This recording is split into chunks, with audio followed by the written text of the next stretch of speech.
Okay, be honest with me for a second. You've noticed the pattern. We've all noticed the pattern. The truly gorgeous ones, the ones who make you forget your own name, somehow always turn out to be a little bit awful.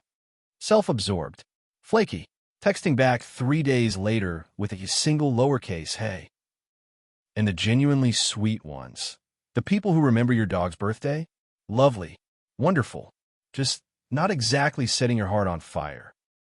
It feels like a law of the universe, like the cosmos handed out looks and kindness on a strict one or the other basis. Your friend says it out loud at brunch. I swear, I always fall for the ones who treat me badly. Everybody nods. Everybody's lived it.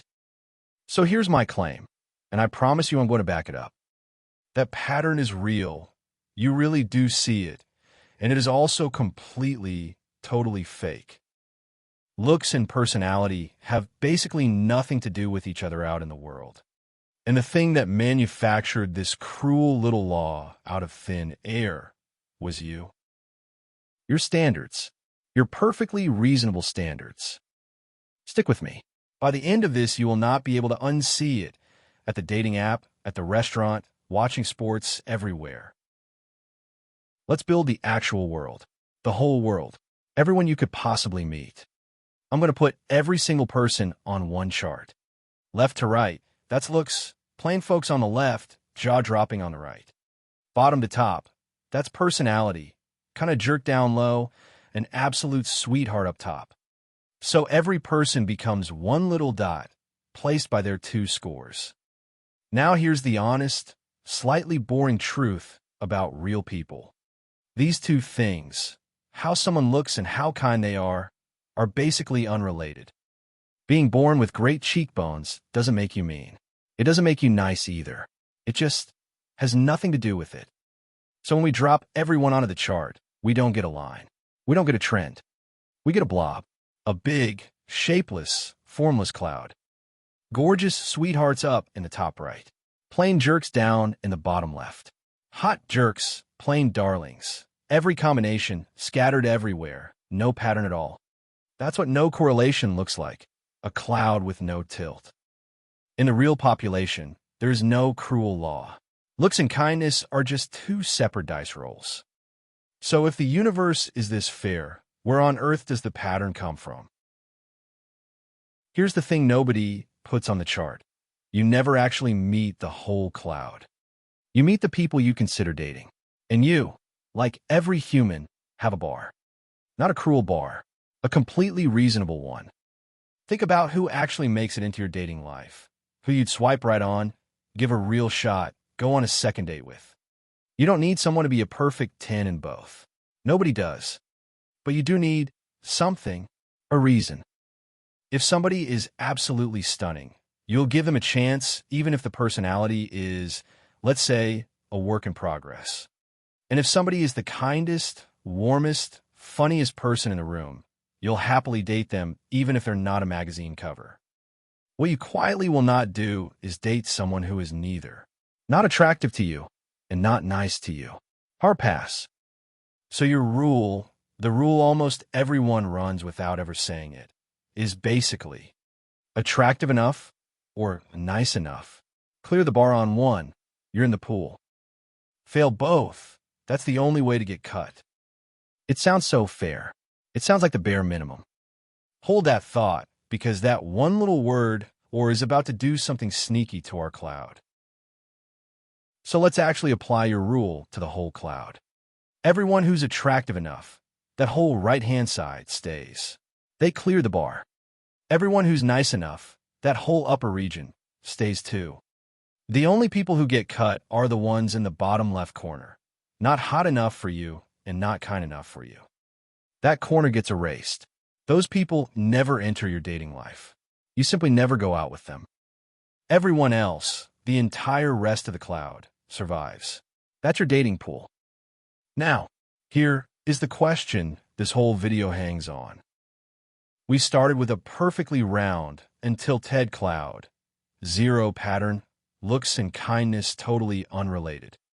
We deleted exactly one corner, the bottom left. Among everyone who's left, your actual dating pool, What does the pattern look like now? Is it still a shapeless blob with no link? Or does a trend suddenly appear? And if a trend appears, which way does it tilt? Picture the cloud with the corner bitten off. Really look at it. Lock in your guess. I'll give you a moment. Ready? Look at what's left. The cloud isn't round anymore. It's got a tilt, a clear downhill slope. Walk along it. Over on the far right, the most stunning people in your pool, they're sitting kind of low, tilted toward jerk. And the plainer folks who made it in, they're way up high. Sweethearts, almost all of them. A downward slope. The hotter they are, the worse the personality. Exactly the cruel law you swore you'd noticed. But here's the part that should give you chills. We did not add that slope. We never linked looks and kindness. Remember, the full cloud had no tilt at all. All we did was delete one corner, and a trend appeared out of nowhere.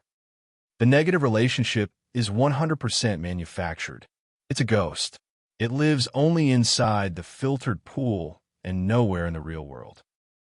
If you guess still no pattern, completely fair, that's the honest cloud talking, and you were right about the real world.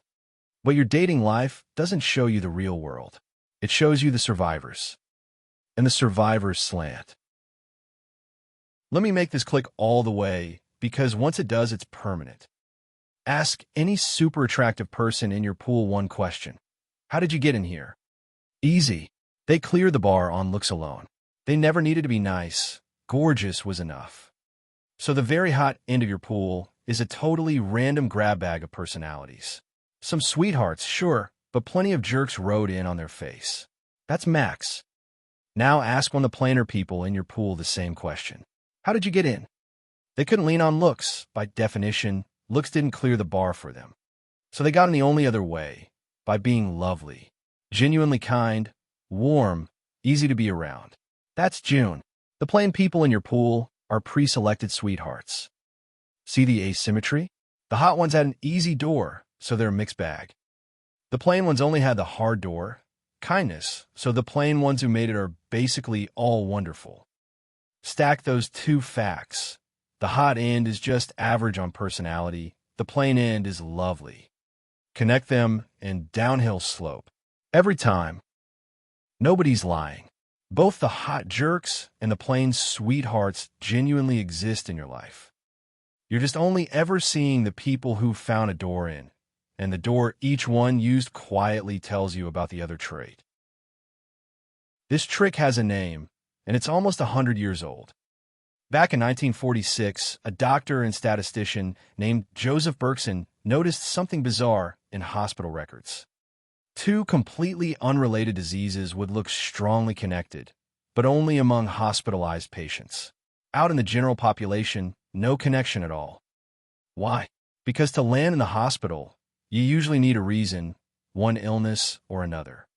So the hospital, like your dating pool, quietly deletes the people who have neither. And that deletion conjures a link between things that were never related. That's Berkson's paradox. The modern name for the machinery underneath it is a collider. And conditioning on a collider, fancy words for filtering on an outcome that two separate things both feed into. Looks feed into do I date you. Kindness feeds into do I date you. Dating you is the collider. The moment you filter on it, the moment you only look at people you date, you bend two unrelated traits into a fake relationship. And the dating version of this? The Are Handsome Men Secretly Jerked version? That one was made famous by the mathematician Jordan Ellenberg in his book How Not to Be Wrong. Exactly the example we've been building. So you're in good company. This illusion has fooled doctors reading real medical data. Of course it fooled you at 2 a.m. on a dating app. Here's the gift and the curse. Now you can't stop seeing it. Ever notice that restaurants seem to be either delicious or cheap, but never both? Of course they do, to you.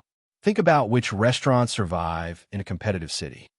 A place that's expensive and mediocre goes out of business fast. That's the bottom left corner, deleted by the market. What's left are the cheap and tasty spots and the pricey but amazing spots. Filter out the neither, and price and quality look like enemies. They aren't. The filter did it. Or this one, great athletes must be kind of dumb. Same ghost. To make it as a pro, you basically need elite physical talent or elite work the system smarts, and the ones who have neither never make the league. Delete that corner, and among the pros, body and brains look opposed. In the general population, they're just not. Same with the popular movies are all dumb and the smart films are all boring.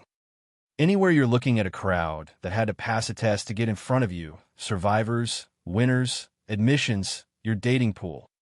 Two unrelated good qualities will fake a trade-off because the only people missing are the ones who had neither. The filtered world always slants. The real world is just a cloud. So let's go back to your friend at brunch. The one who swears she always falls for people who treat her badly. She's not cursed. She's not a magnet for jerks. She's just looking at her survivors. The kind, gorgeous people absolutely exist. They're sitting right there in the top right of the real cloud. She's met them. She just didn't read it as a pattern because it didn't fit the cruel little law. And the hot ones aren't villains. On average, out in the actual world, they're exactly as kind as everyone else.